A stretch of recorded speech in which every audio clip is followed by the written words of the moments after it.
제가 요새 예전에 있던 그 하루 패턴하고 좀 다른 생활을 좀 해야 되거든요. 그래서 새벽에 시간을 충분히 낼 수가 없는 상황입니다, 지금. 그래서 일단 지표 보기만 하고 촬영을 못 하는데, 간간히 빼먹는데,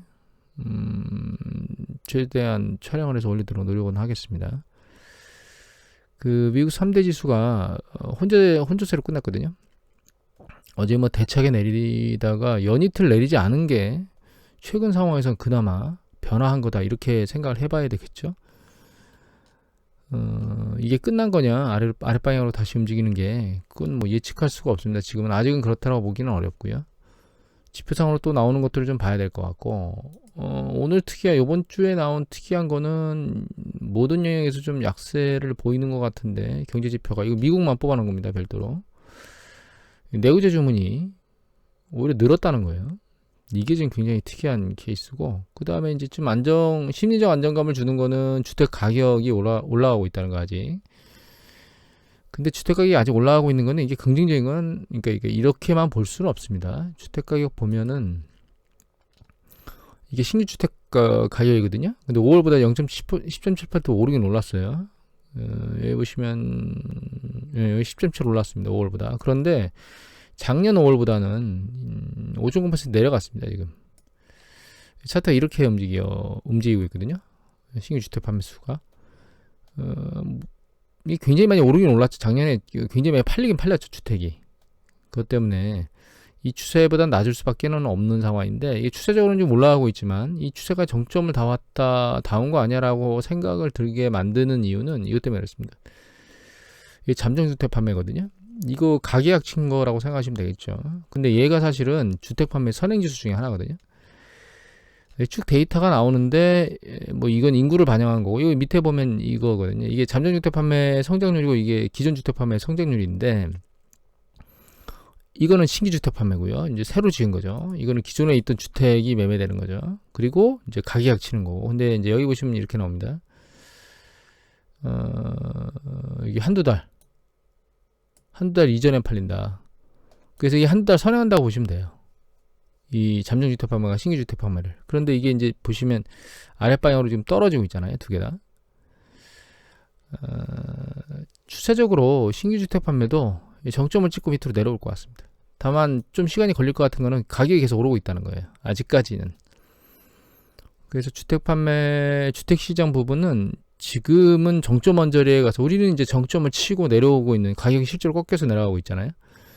근데 미국은 이제 정점을 치러 가고 있는 것 같고, 이게 정점을 치고 이제 아랫방향으로 내려갈 게 올해 하반기쯤에 나타날지 아니면 내년도에 나타날지 좀 봐야 될 것 같고, 뭐 우리나라도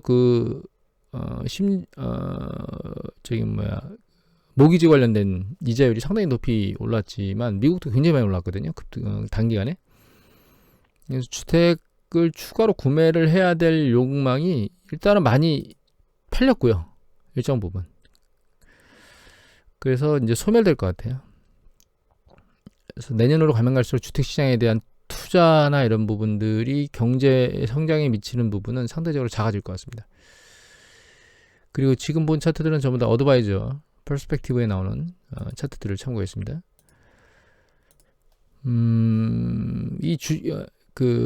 주택시장은 아직 붕괴라고 보기는 그렇고, 이렇게 내구조의 주문이 이렇게 좀 괜찮게 나오고 이러니까 GDP 나오도 왔다 갔다 하고 있습니다, 지금. 16일날 바닥에 붙었었거든요. 전 분기 대비 제로 실질 성장할 거라고. 근데 최근 지표 발표된 걸로 살짝 들렸습니다. 그래서 이제 0.3까지 다시 들렸어요. 전분기 대비 실질 성장 0.3으로 예측을 하고 있는 거죠. 그리고 이제 한번 보여드렸지만, 이 시카고 연준에서 발표하는 CFNAI 3개월 이동평균선을 보면 이게 0.2거든요. 근데 이거 차트 어떻게 보는 거냐면, 이게 경기 확장 국면에 있다가 0.7, 여기 밑에 0.7 보이죠? 0.7 이하로 내려가면 그때 이제 경기가 수축했다, 이렇게 봅니다. 그래서 아직까지는 이건 이제 이게 국가 전체에 대한 산업 부분을 다 보는 거거든요. 그래서 이제 부분적으로는 혼재돼 있는데, 아직 경기 수축 국면에 들어가 있는 거는 아니다, 이렇게 판단을 해야 될 것 같고, 뉴스를 가끔 보다 보면 미디어에 이미 경기 수축 국면에 들어가 있다라고 얘기를 하거든요. 근데 그렇게 생각해야 될까라고 하는 부분, 그건 잠시 후에 다시 한번 말씀드릴게요. 이거는 뉴욕 연준에서, 이거는 시카고 연준에서 뽑아내는 거고요. CFNAI는 이거는 뉴욕 연준에서 뽑아내는 거거든요. 이것도 이거는 이제 경기 수축의 가능성을 측정하는 거예요. 근데 이건 왜 보여드리냐면, 이 경기 수축의 가능성을 여러 가지로 측정하지만 여기 보시면 10년 만에 3개월 국채 수익률로 경기 수축 가능성을 뽑아내거든요. 우리가 10년 만에서 2년 국채 수익률의 스프레드가 마이너스로 진입했었죠. 근데 이거는 지금 마이너스로 진입하지 않는 상황에서 계속 이제 유지가 되고 있고, 경기 수축 가능성이 아직까지는 지금 낮은 수준에 있는 겁니다. 지금 2013년도 4월 달에 경기 수축 가능성이 4.11%로 지금 측정되고 있거든요. 이걸 보여드리는 이유는 10년 만에서 3년 국채 수익률이 그만큼 커다란 어떤 뜻을 내포하고 있다, 이런 뜻이에요. 연준이 바라보는 실제로 시장 경기와 금리에 대한 부분을 좀 내포하고 있다, 이렇게 보면 되겠죠. 왜냐하면 3개월 국채 수익률이 기준금리하고 상관관계가 굉장히 높기 때문에. 그래서 지금 경기 수축 국면에 실제로 들어가느냐라고 하는 부분에 대해서는 설왕설래가 많지만, 제 생각에는 그렇게 생각할 필요는 없어요. 그 경기 수축이 정확히 무엇이냐라고 얘기하는 건 사실 없습니다. 경기 확장이 뭐냐, 뭐 경기 수축이 뭐냐, 이렇게 없는데, 왜 일반적으로 경기 수축을 이론 적정이라고 얘기를 해야 될까요? 그게 이제 2분기 연속해서 실질 GDP 성장률이 마이너스를 보이면 그게 경기가 수축됐다라고 이제 이론 적정을 하는 걸로 알고 있는데, 물론 이제 요번에 2분기 때도 역시 마이너스 성장률을 실질 성장률이 보일 수도 있습니다. 그 이제 상황을 봐야 될 것 같고, 다만 경기가 수축하는 국면에서 우리가 경기 확장과 수축하는 그 국면에서 네 가지의 움직임이 차이가 있거든요. 하나가 이제 제품이에요. 물건을 생산해서 잔뜩 재고를 쌓는 거죠. 경기 확장 국면에. 그 다음에 이제 나머지 하나는 고용입니다. 그러니까 실업이 됐던 사람들 대규모로 쭉 고용을 해서 실업률이 떨어지고 고용률이 계속 올라갑니다. 그 다음에 세 번째가 이제 신용 팽창이에요. 그러니까 경기 확장 국면에 많은 가게와 기업이 더 많은 행복 추구와 더 많은 이익 추구를 위해서 신용을 계속 당겨서 쓰거든요. 그래서 신용 팽창이 일어납니다. 그 다음에 이제 자산 가격이 계속 올라가요. 실물 경제가 잘 돌아가니까 특히 주식시장의 자산 가격이 계속 올라가거든요. 원자재도 마찬가지고, 이 네 가지가 팽창했다가 경기 수축 국면에 이 네 가지가 수축됩니다. 재고 조정을 하고, 그다음에 실업이 양산되고, 그리고 신용 팽창이 멈추면서 연체율이 올라가고, 그래서 이제 신용이 법이 꺼지고, 그다음에 자산 가격, 주식 가격이 급락하고. 근데 이 중에서 지금 현재 명확하게 경기 수축 국면에 들어가 있기 때문에 행동 패턴을 보이고 있다라고 하는 거는 실제로는 지금 주식시장밖에 없습니다. 고용이 지금 붕괴되어 있는 것도 아니고요. 고용 붕괴의 조짐이 조금씩은 나타나고 있죠. 예를 들면 테슬라라든가 뭐 넷플릭스에서 해고를 시키고 있다거나, 다만 이제 잡컷을 지난번에 보여드렸지만 실제로 그 강도가 폭발적으로 늘어나고 있냐, 그건 아니거든요, 아직까지는. 그 다음에 재고 조정은 아직은 안 일어나고 있습니다. 이게 재고 조정이 일어나는 가장 주된 이유는 경기 수축 국면으로 빠지게 되면 기업은 재고만 잔뜩 쌓아놓고 현금 흐름이 없기 때문에, 그러면 이제 흑자부도 현금 흐름이 가장 중요한 거죠. 제품을 만들어서 들고 있는 것보다. 그래서 이제 그 창고에 있는 재고를 막 던져버리게 돼요. 그러면서 재고 조정이 일어나거든요. 아직 그런 패턴은 없는 상황입니다, 지금. 소비자 대응이 상대적으로 약해지면서 생산 부분이 그렇게 생산이나 투자 부분이 그렇게 활발하지 않은 그런 패턴에 있긴 하지만, 그런 경기 사이클 확장 국면에서도 가끔 일어나는 일이기 때문에, 지금 뭐 재고가 좀 쌓이고 있다, 혹은 뭐 재고 판매 지표가 좀 올라가고 있다, 이런 것들이 반드시 경기 수축을 의미하지는 않는다, 이렇게 이해를 하시면 되거든요. 그 다음에 신용 조정은 아예 뭐 일어나고 있지도 않다고 보셔야 돼요. 왜냐하면 연체율 자체가 지금 제대로 바닥에 깔려있는 상황에서, 최근 뭐 미국 같은 경우에는 신용카드 연체율이 살짝 오르긴 했는데, 이게 추세적인 흐름인지 아닌지를 좀 봐야 되거든요. 그래서 실제로 지금은 그런 이제 그 4대 네 가지 요소가 팽창했다가 수축하는 이 경기 수축과 경기 확장 국면에 일어나는 것들을 생각해 보면, 지금은 실제로 경기 수축 국면에 들어갔다 볼 수가 없습니다. 그리고 일단 연준이 한마디 하셨거든요. 뭐냐 하면은, 이러다가 이제 금리 빨리 올리다가 경기 수축에 들어갈 수도 있어요 라고 하는 이제 경기 후퇴 경고를 하고 있는데, 파월은 그럼에도 물가 잡는 걸 실패하면 더 위험하다라고 해서 결과적으로는 금리 계속 올릴 것이다라고 지금 주장을 하고 있습니다. 그리고 이분이 얘기하시는 거 보면 여기 연착륙은 장담 못한다고 얘기를 했고요. 제 생각에는 경기 수축을 지금 뭐 올해 당장 일으킬 것이라는 생각을 확신할 수는 없습니다. 하지만 내년에는 거의 100% 확신하고 있습니다. 왜냐하면 그 이유는 왜 그러냐면 지금 신용 팽창이나 이런 부분들이 안 일어나고 있는 부분은 아직까지는 금리를 그냥 견디고 있는 거거든요. 근데 계속 지금 금리가 올라갈 수밖에 없는 여건이기 때문에 결과적으로는 금리가 계속 올라가. 그러니까 쉽게 말씀드리면 인플레이션 압력은 구매 비용이라고 말씀드렸잖아요. 뭔가 구매를 해가지고 그 구매를 할 때 돈을 더 많이 내야 되는 구매 비용이기 때문에 이거는 선택적 비용이에요. 너무 비싸면 안 내, 상대적으로 싼 걸 사면 되고, 예를 들면 뭐 오뚜기 이마트 갔더니 CJ 물건이 비싸면 피코코 물건을 집으면 되고, 그 다음에 뭐 개솔린 가격이 너무 비싸면 내가 뭐 출퇴근 거리를 할 걸 출퇴근은 좀 안 쓰고 뭐 대중교통 이용한다거나 이렇게 선택적인 건데, 그 대출에 대한 이자 비용은 좀 차입 비용이죠. 이거는 선택적인 게 아닙니다. 주택담보대출을 받았으면 그 주택담보대출 이자가 올라가는 거에 맞춰서 이자를 내야지. 이 하나 너무 힘드니까 이번 달에 이자 좀 덜 낼래 혹은 안 낼래, 이게 불가능하거든요. 그래서 파월이 구매 비용을 잡기 위해서 금리를 계속 올리게 되면 결과적으로 차입 비용이 증가하는 문제가 발생합니다. 그리고 차입 비용은 규모가 커요. 왜냐하면 주택담보대출 같은 경우는 규모가 크잖아요. 그러니까 거기서 뭐 1% 올라가게 되면 그 부담해야 되는 규모가 크거든요. 그러니까 구매 비용은 다릅니다. 그래서 결과적으로 구매 비용을 잡기 위해서 금리를 올리는 게 차입 비용의 부담감을 증가시킬 수밖에 없고, 그게 경기 수축 국면이 확장 국면을 계속 돌지를 못하는 어느 시점에서는 결과적으로는 연체율이 올라가게 될 겁니다. 그리고 또 한 가지는 그 금리가 올라가는 자체는 은행의 그 마진 구조를 줄게 만들 수밖에 없어요. NIM을.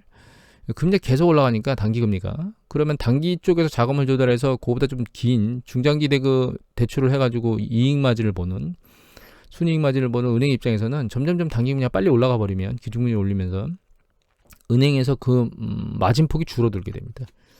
거기에 견디지 못한 연체율까지 올라가게 되면 결과적으로는 은행에서는 대출 태도가 강화될 수밖에 없습니다. 내년에 일어날 현상들을 여러분들한테 말씀드린다고 얘기를 드리면 될 것 같아요. 그래서 경기 사이클 내년도 하반기에 경기 수축 국면에 들어가 있을 확률은 100%라고 보고 있습니다. 지금 저는. 회피해, 여기서 이제 연착륙을 할 수 있다라고 말하는 건 올해를 말하는 거지, 내년 하반기까지 그렇게 끌고 넘어가겠다, 불가능하다고 봅니다. 그리고 결과적으로는 지금 러시아, 우리 뭔 단독이에요 이게. 당연히 하라 그러면 하겠죠. G7하고 미국하고. 이게 제가 볼 때는 없었는데 지금 방금 떴습니다. 지금 단독이라고. 아까는 없었던 것 같은데. 여기 보시면 이제 폐막했는데 러시아산 상한제지 말씀드렸죠. 특정 가격 이상 올라가는 러시아 석유를 싣고, 특정 가격 이상의 러시아 석유를 싣고 움직이는 배에 대해서는 뭐 보험 가입이나 이런 것들 안 하겠다. 이게 실효성이 있는지는 봐야 될 것 같습니다. 인도가 가장 큰 문제예요. 인도는 작년에 비해 33배나 석유를 수입했거든요. 걔네가 수입만 하는지 수입해서 싹 배가리를 해가지고 그 공해상에서 GPS도 끄고 그 석유를 옮겨 담은 다음에 그거를 수출하면 이게 러시아에서 온 건지 아닌지 알 수가 없다는 거예요 지금. 그런 행태를 지금 인도에서 하고 있다고 지금 보도들이 나오고 있거든요.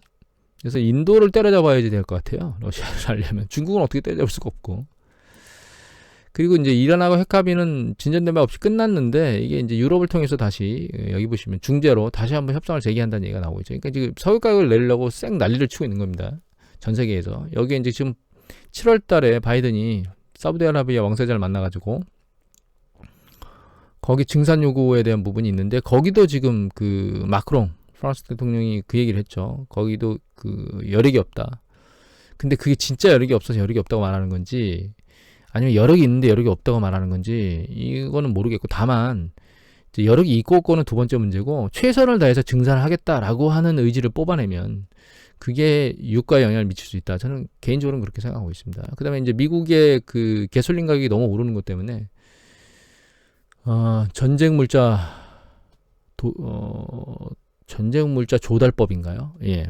그걸 통해서 이제 정유회사에 압박을 해가지고 빨리빨리 찍어내라 이런 얘기를 하고 있거든요. 결과적으로 인플레이션 압력에 대한 부분을 줄어들이는 부분이 있다면 제가 이제 인플레이션 부분을 예민하게 들여다봤는데 차트를 올려드릴까요? 잠시만요.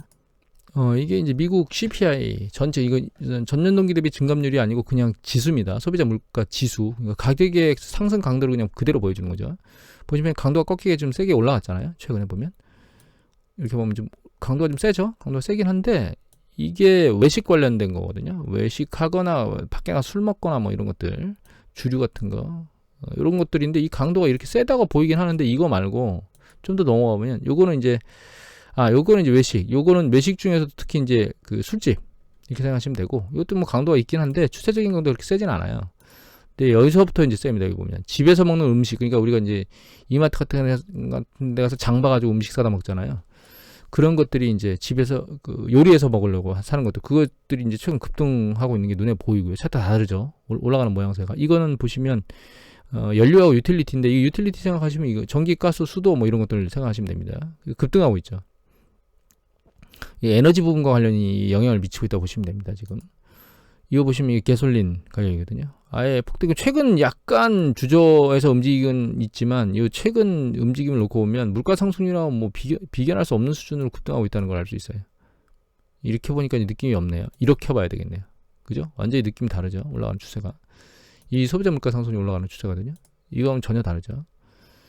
이 올라가는 강도보다 이게 훨씬 더 셉니다. 이 올라가는 강도, 여기 보시면 뭐 연료와 유틸리티 올라가는 거, 그 다음에 이 석유 가격, 그 다음에 여기에 이제 자동차 신규하고 중고차 가격 움직임이거든요. 물론 이제 유가하고 에너지, 가솔린 가격하고 이 신규 주택이나 이런 부분이 끝부분에 최근 강도가 좀 떨어지긴 했는데 아직까지 추세적으로 좀 내려가고 있는지는 판단할 수 없는 부분이기 때문에 결과적으로는 에너지 영역이 소비자 물가 상승률 상승에 가장 큰 압박을 주고 있다. 그래서 이 부분을 좀 잡아야 된다. 그리고 최근 상황을 보면 이게 지금 전체 원자재 가격도 쭉 나와 있는 거거든요. 쭉 나와 있는 건데 얘가 연 단위로 오른 겁니다. 요거는 이제 월간 오른 거고, 이게 주간 오른 거거든요.